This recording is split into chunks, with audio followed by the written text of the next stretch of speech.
Assalamualaikum warahmatullahi wabarakatuh. Salam sejahtera bagi kita semua.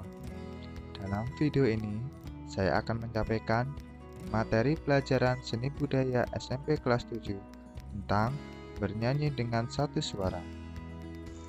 Ya, pertama kita lihat dulu peta kompetensi pembelajarannya.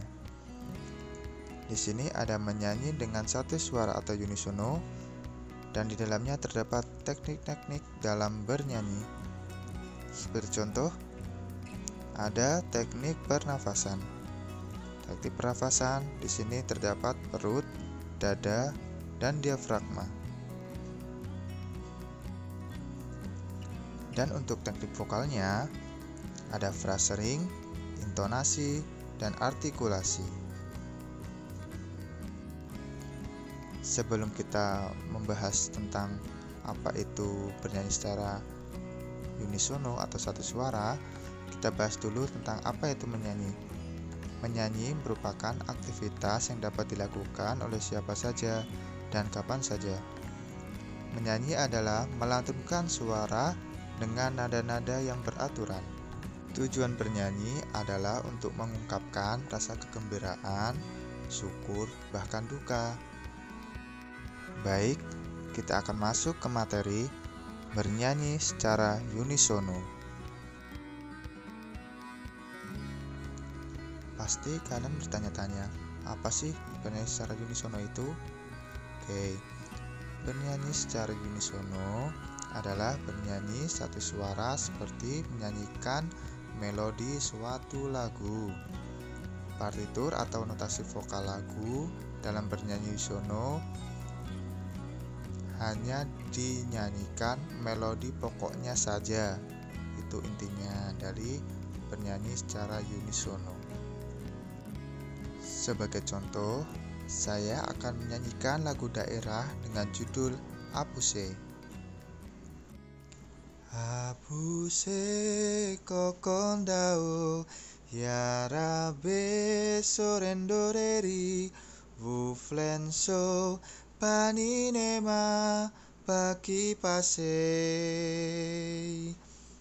Apuse kokondao yarabe sorendoreri wuflenso paninema baki pasei.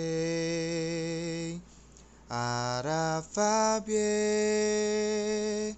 aswara kwar, arafabie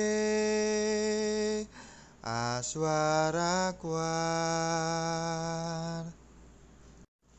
Ya, itu adalah contoh saat bernyanyi secara unisono dengan lagu daerah Apuse.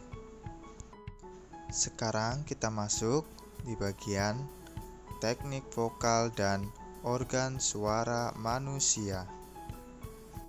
Sekarang kita masuk ke teknik vokal.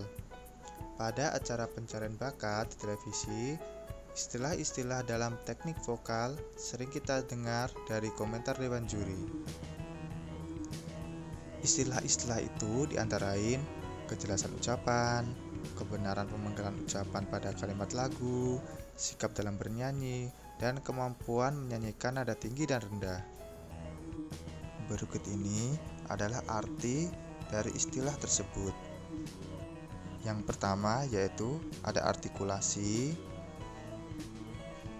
Yang kedua ada frasering. Yang ketiga ada intonasi. Untuk yang pertama, kita bahas tentang artikulasi. Artikulasi adalah pengucapan kata demi kata yang baik dan jelas. Selanjutnya ada frasering. Frasering adalah aturan pemenggalan kalimat yang baik dan benar, sehingga mudah dimengerti dan sesuai dengan kaidah-kaidah yang berlaku. Yang ketiga ada intonasi. Intonasi adalah tinggi rendahnya suatu nada yang harus dijangkau dengan tepat. Baiklah, itu adalah istilah-istilah dalam teknik vokal. Sekarang kita akan lanjut pada teknik pernafasan.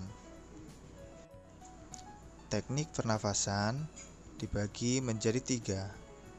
Saya bahas satu persatu ya. Untuk yang pertama ada pernafasan dada. Pernafasan dada dilakukan dengan cara mengisi udara dalam paru-paru bagian atas.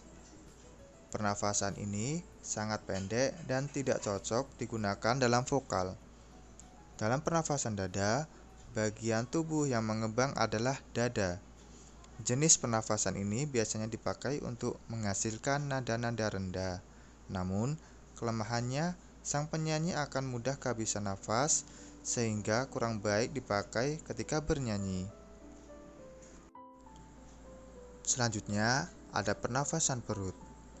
Pernafasan perut dilakukan dengan cara membuat perut berongga besar sehingga udara luar dapat masuk. Pernafasan ini kurang efektif untuk vokal karena udara dengan cepat dapat keluar sehingga paru-paru menjadi lemah dan cepat letih.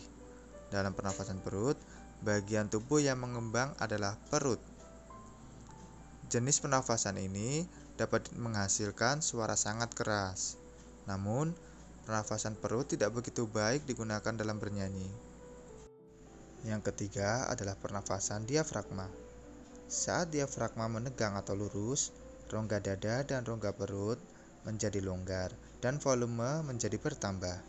Volumenya bertambah ini mengakibatkan tekanan berkurang sehingga udara dari luar dapat masuk ke paru-paru dan nafas yang dikeluarkan dapat diatur secara sadar oleh diafragma dan otot-otot bagian samping kiri.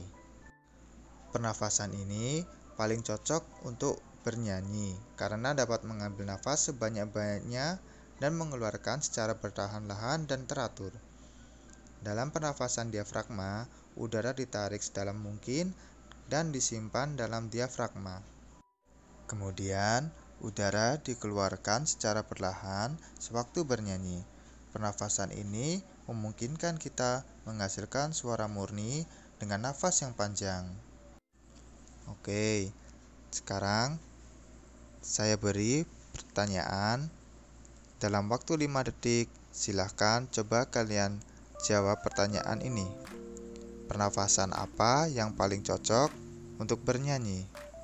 Hitungan ke 5, 4, 3, 2, 1. Jawabannya adalah pernafasan diafragma. Bagaimana? Jawaban kalian sudah benar? Oke. Kesimpulan pada video kali ini, praktik bernyanyi satu suara dikenal dengan sebutan unisono. Agar mutu suara baik dan dapat dinikmati dalam bernyanyi, sebaiknya organ suara perlu dipelihara. Selain itu, teknik bernyanyi harus diterapkan dengan baik. Itulah cara agar kita bernyanyi dengan baik dan benar. Sekian video kali ini. Mohon maaf bila ada tutur kata dan kesalahan. Saya akhiri, sampai jumpa lagi. Wassalamualaikum warahmatullahi wabarakatuh.